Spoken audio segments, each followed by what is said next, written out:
সবচেয়ে বড় শুকরিয়া, আল্লাহ পাকের সবচেয়ে বড় নিয়ামত, যেমন শুরুতে বলেছি, কি বলেছি বলেন তো দেখি? আল্লাহ পাকের সবচেয়ে বড় নিয়ামত ঈমান, ইসলাম, হিদায়াত। আল্লাহ পাক আপনাকে আমাকে মুমিন করেছেন, বলুন আলহামদুলিল্লাহ। মুসলিম করেছেন, বলুন আলহামদুলিল্লাহ।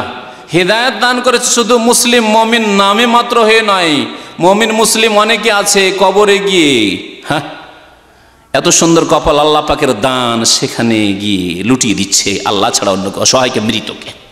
আল্লাহ পাক সেই বিভ্রান্ত গুমরাহ দলেও ভর্তি করেননি। আল্লাহ পাক মুশরিক হওয়া থেকে বাঁচিয়েছেন। আল্লাহ পাক বেনামাজিও করেননি, নামাজি করেছেন, আলহামদুলিল্লাহ। আল্লাহ পাক কাবিরা গুনাহ থেকে বাঁচিয়ে রেখেছেন। তাহলে কত আপনার শুকরিয়া আপনার উপর ফরজ হয়ে যায়। সাগীরা গুনাহ এই জন্য বলবো না যে হতে পারে, অনিচ্ছাকৃত অনেক সাগীরা গুনাহ আমাদের দ্বারা হচ্ছে, কিন্তু ইচ্ছা করে কাবিরা গুনাহ হবে, হ্যাঁ, ইচ্ছা করে সাগীরা গুনাহ হবে না। আল্লাহ পাক যেন আমাদেরকে কাবিরা সাগীরা ছোট বড় সমস্ত গুনাহ থেকে বেঁচে থাকার তৌফিক দান করেন, তার যেন সুন্দরভাবে শুকরিয়া আদায় করার তৌফিক দান করেন।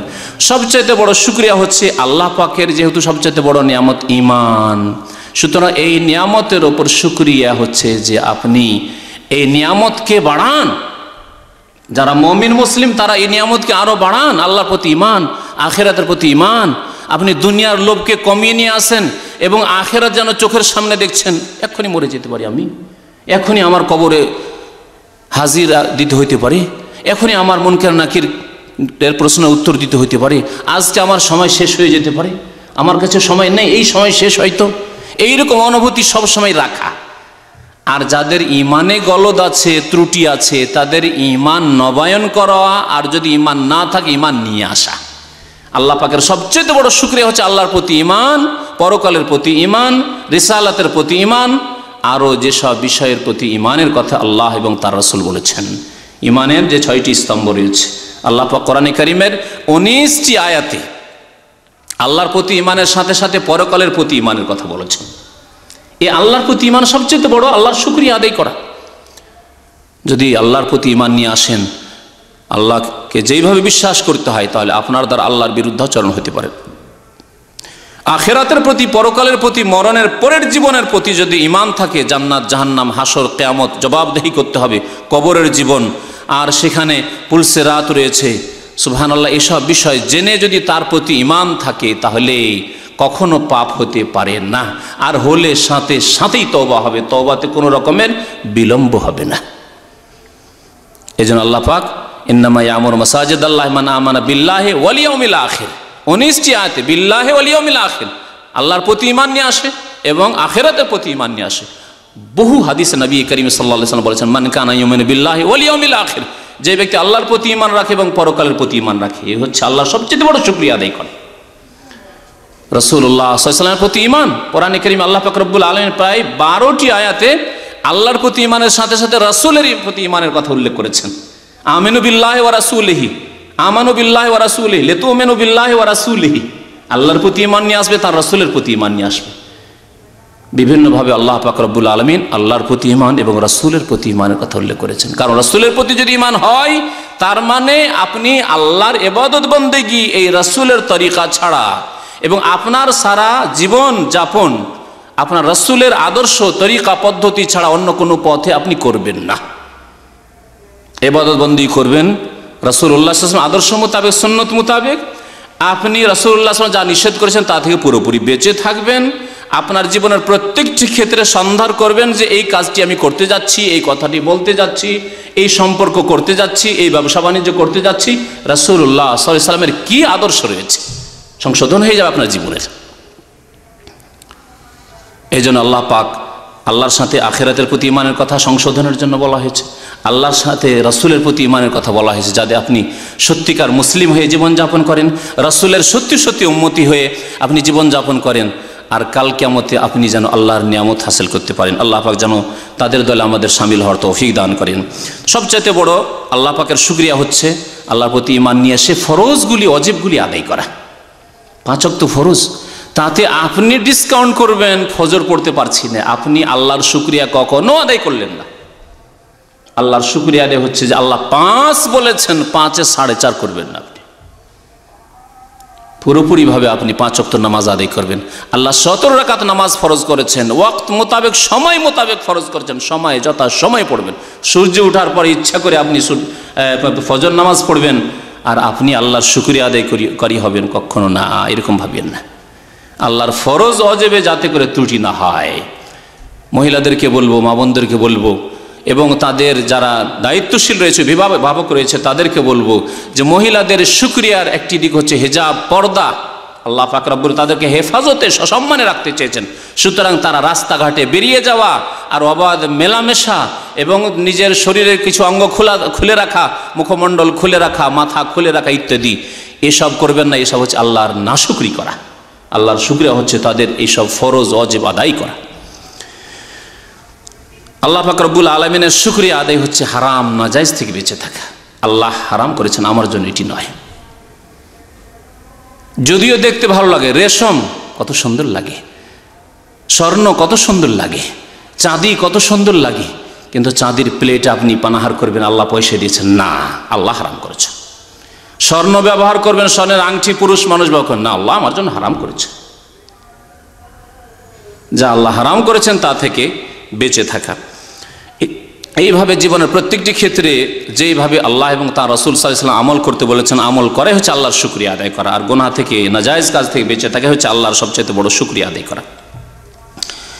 এবং আল্লাহ পাক যে হেদায়েত করেছেন, এই হেদায়েতের শুকরিয়া বারবার জবানেও শুকরিয়া আদায় করা, অন্তর থেকে শুকরিয়া আদায় করা, জবানে শুকরিয়া আদায় করা। কোরআনে কারিমে আল্লাহ পাক শিখিয়ে দিয়েছেন, আলহামদুলিল্লাহিল্লাযী হাদানা লিহাযা।